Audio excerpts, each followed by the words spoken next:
তো আজকে আমি ক্লাস 9-এর কোর্সে দেখি 20 অর্থাৎ আমাদের ত্রিভুজের শীর্ষবিন্দু দেওয়া থাকলে ক্ষেত্রফল কিভাবে বার করতে পারবো।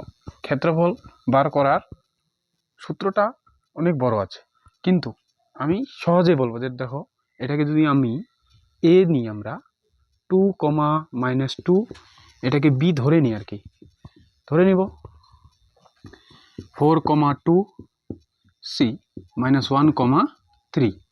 ঠিক আছে, তো প্রথমে আমি ছবি এঁকে দেবো। ছবি না আঁকলেও চলে, তো ছবি আঁকা খুবই ভালো।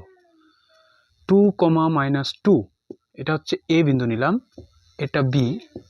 4, 2 সি বিন্দু -1, 3।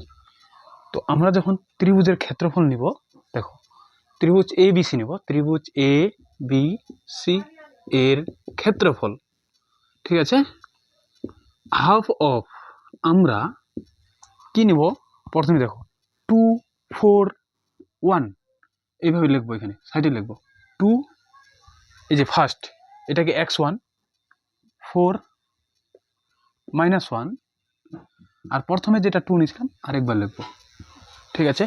এরপরে -2, তারপরে 2, তারপরে 3, আর যেটা প্রথমে লিখছিলাম -2 নিব।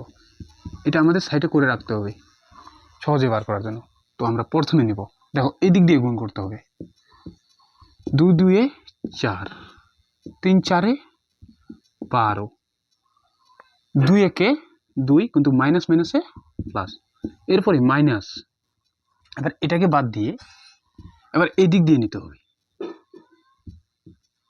4 দুগুণে মাইনাস, এদিক কারণ মাইনাস ছিল, 2 একে এখানেও মাইনাস আছে, তো -2, 3 দুগুণে 6 হয়ে গেল, সমান হাফ অফ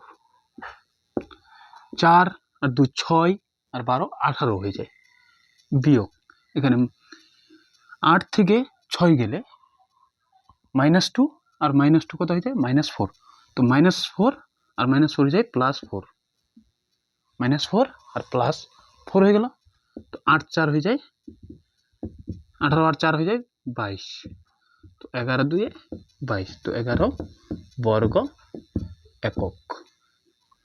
তো এই যে সূত্রটা, এটা তাড়াতাড়ি করা হয়, নইলেও আমাদের যে মেন সূত্র ছিল ওটাতে করতে গেলে অনেক সময় লেগে যায়।